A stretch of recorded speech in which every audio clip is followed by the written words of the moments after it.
Всем привет! С вами Елизавета Манина, и это видео о том, что было со мной последние 2 года.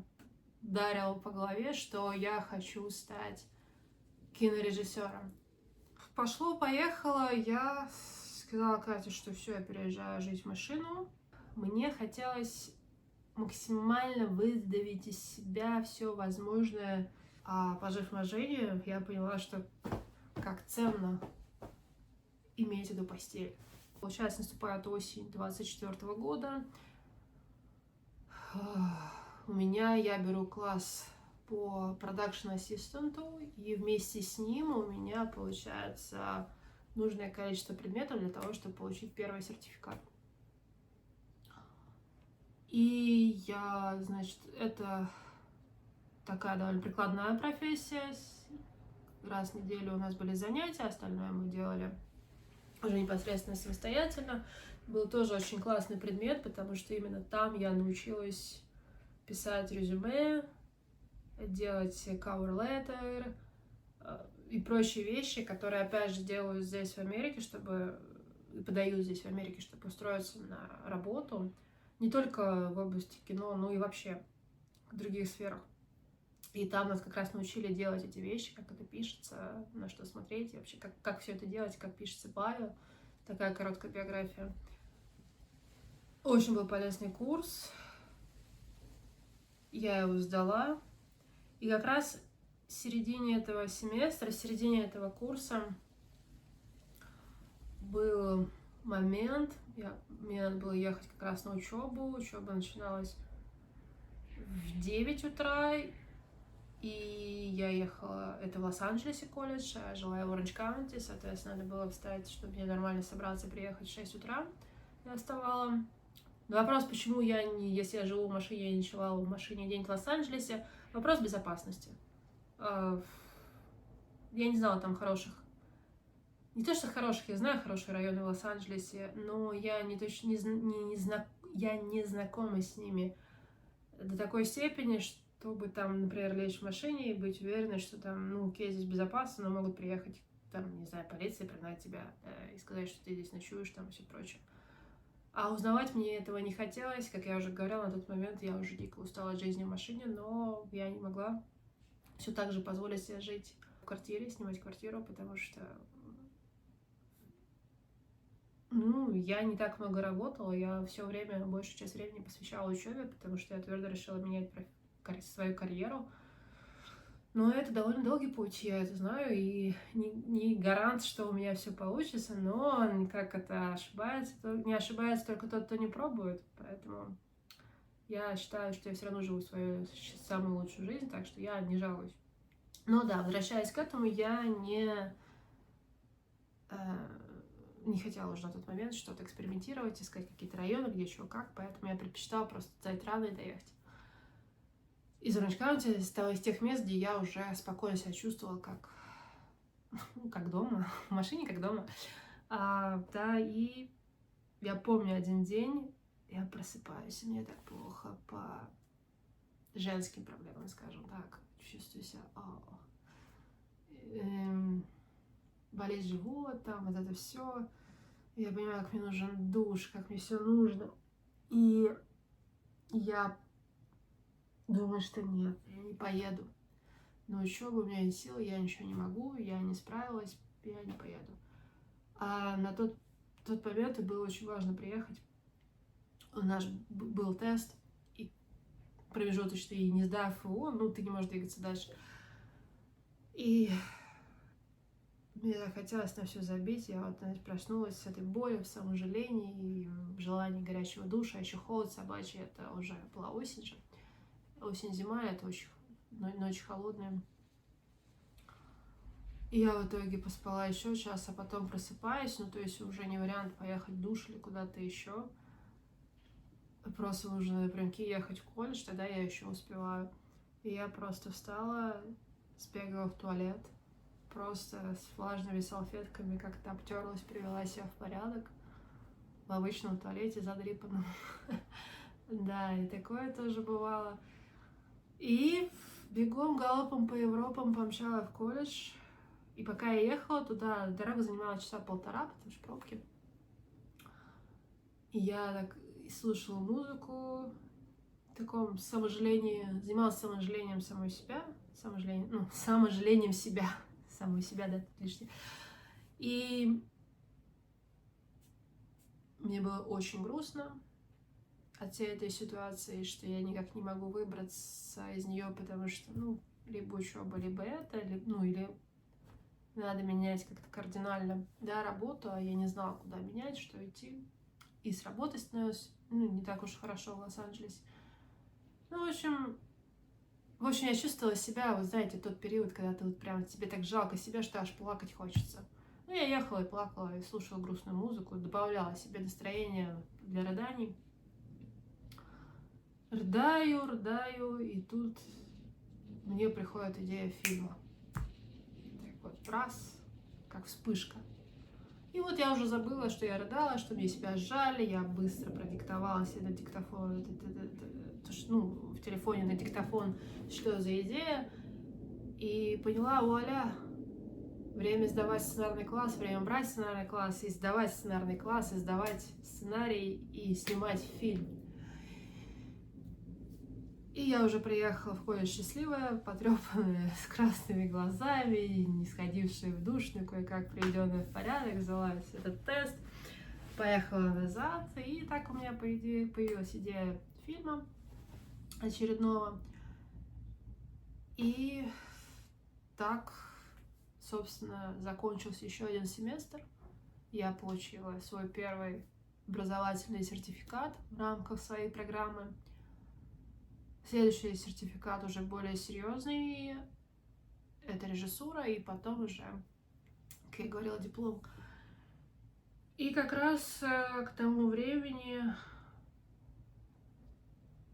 Катя переезжает в другое место, где больше пространства, где не тесно, скажем так, и говорит мне, а ты какие предметы берешь в следующий семестр? А я собиралась, соответственно, английский брать и сценарный. И я говорю, английский, сценарный, и эти два предмета не требуют обязательного прихождения в колледж, их можно приходить в класс онлайн через Zoom, потому что это все, там все теория, то есть никаких прикладных моментов нет. И она предлагает мне пожить у нее, прийти в себя, потому что я была уже в край уставшая, и потому что со мной случилась еще одна вещь, которая в конец меня добила. И которой надо было, наверное, сначала сказать, до того, как я рассказала про предложение Кати, но уже как есть, как я сказала, без сценария. Так вот, я сдала на продакшн-ассистента, Новый год, все, мы отметили Новый год, и сразу после Нового года мы ехали на кинофестиваль в Палм-Спрингс, и я ехала туда на своей машине. Новый год мы встречали в Сан-Франциско с Катей, я ехала туда на своей машине из Сан-Франциско, а она уже была на тот момент там, потому что, у нее, был другой маршрут, не суть важно, в общем, получилось, что мы ехали туда отдельно. И по дороге в Палм-Спрингс, где-то за 40 миль до подъезда к этому городу, у меня на хайвее отказывает коробка. Я как раз ехала в горы, и тут все, я жму педаль, нет ответа от машины, все. Коробка отключилась, и я была в крайней левой полосе, я включаю поворотники, и в мольбе, что меня все пропустят, и я успею доехать до обочины, пока у машины есть вот эта тяга, которая осталась, которую я просто набрала, да, и вот, а теперь-то я нога жму, она не едет, все, то есть она не реагирует, она едет на оставшейся мощи, которая вот у меня была. И меня как-то все удачно пропустили, я перестроилась, я парковалась, и понимаю, что у меня коробки хана. В общем, начинаю искать эвакуатор, пока ищу эвакуатор, приезжает дорожная служба, мне говорят, что я не могу здесь стоять, я говорю, так у меня машина не едет, и мне помогают, то есть дорожная служба, они сразу с эвакуатором, это машина-эвакуатор, но они не могут тебя довести до нужного тебе места, то есть они просто, их задача убрать тебя с хайвея, потому что это небезопасно. Что, собственно, они делают? Сделали, они свезли меня с хайвея, и там я уже продолжила ждать другой эвакуатор, который должен был отвезти меня в Палм Спрингс. Прождала его где-то 2 или 3 часа. Это уже совсем наступил глубокий вечер. Меня все эти 40 миль довезли, заплатила я за это что-то около $500. И все, ну на тот момент был отель взят на время пребывания в Палм-Спрингсе, на время кинофестиваля. Ну, потому что надо было себя нормально в порядок привести, нормально сходить, нормально одеться, то есть все. Но опять же, все видео и фото именно всех мероприятий можно увидеть у меня в Инстаграме. Пожалуйста, то есть там всегда все это в открытом доступе, все фестивали, о которых я говорю. И на следующий день, то есть мы пригнали машину на эвакуаторе, я заселяюсь в отель, на следующий день я просыпаюсь, уже было просто поздно искать где-то какой-то сервис, я просыпаюсь, начинаю искать сервис, и в итоге получается, что единственный сервис, который за меня берется, это непосредственно дилер Toyota. Ну, я вызываю эвакуатор туда, это стоит мне еще 150, кажется, $. Что-то такое. Мы привозим машину туда, и мы оставляем. И мне говорят, ну, мы с вами созвонимся, и скажем, что да как с машиной, и сколько это будет стоить. Ну и все, я уезжаю на такси, мне надо собираться на кинофестиваль, он как раз в этот день, я собираюсь на кинофестиваль, мы идем на фестиваль, отдыхаем там в ожидании звонка. Palm Springs Film Festival.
Мне как раз звонят и говорят, что да, это коробка, и единственный вариант только ставить новую. Ну и поскольку мне никуда не деться, я сразу объясню для тех, кто будет писать очень умные комментарии. Во-первых, значит, стоимость коробки с учетом их работы, по-моему, да, почти $8 тысяч, $7,5 тысяч. С гарантией, естественно, на 12 месяцев. Сразу скажу, что я знаю, что если пойти купить самостоятельно коробку, найти мастера и прочее, это будет дешевле. Но у меня нет возможности, не было возможности искать, потому что я сразу скажу, что мне надо было где-то жить. И я жила в этой машине. На тот момент еще Катя еще не переехала, и предложения от нее, ну, как бы не было. Вот. Плюс это была она с Сан-Франо, и я еще доделала дела в Оранж-Каунти, то есть я не могла все равно куда-то оттуда деться. То есть мне все равно надо было что-то куда-то либо в палатку, либо отель оплачивать. И это все равно время. Еще дополнительно. И второй момент, типа, отдать эту машину, продать ее дилеру и взять в кредит другую, тоже был не вариант. Я на тот момент почти уже выплатила машину, мне оставалось немного платежей. И отдать ее и взять другую, то есть повысить свой кредит, начать все сначала. Ну, с кредит, в смысле, сколько мне платить? Опять все сначала, 5 лет, и вот плюс огромная стоимость денег. Я этого не хотела. Я хотела выплатить машину. Ну, и еще, как бы, я не планирую ее продавать, там что-то еще. И ездит, и ездит. Соответственно, я приняла решение ремонтировать. И они обещали сделать это в 2 дня. В итоге все затянулось не на 2 дня, а на дня еще 4, 5, может быть даже 6. В общем, дольше гораздо, чем обещали. И они все ждали коробку, когда им привезут от основного склада из Лос-Анджелеса. Но все это время мне просто пришлось продлевать отель. Это незапланированное время. Платить за это деньги, естественно. В общем, в итоге мне вся эта кутерьма обошлась вместе с отелем, с тем временем незапланированным, сколько я там прожила. Я не считаю планированное, а именно незапланированное. Плюс все эвакуаторы. Почти 10 тысяч долларов. 9987 долларов, если быть точным. И, в общем, да, сделали мне машину, дали гарантию. Я забрала ее, все погрузила, еду назад в Оранж-Каунти, и у меня, конечно, настроение, то есть в полном дауне, все деньги просто...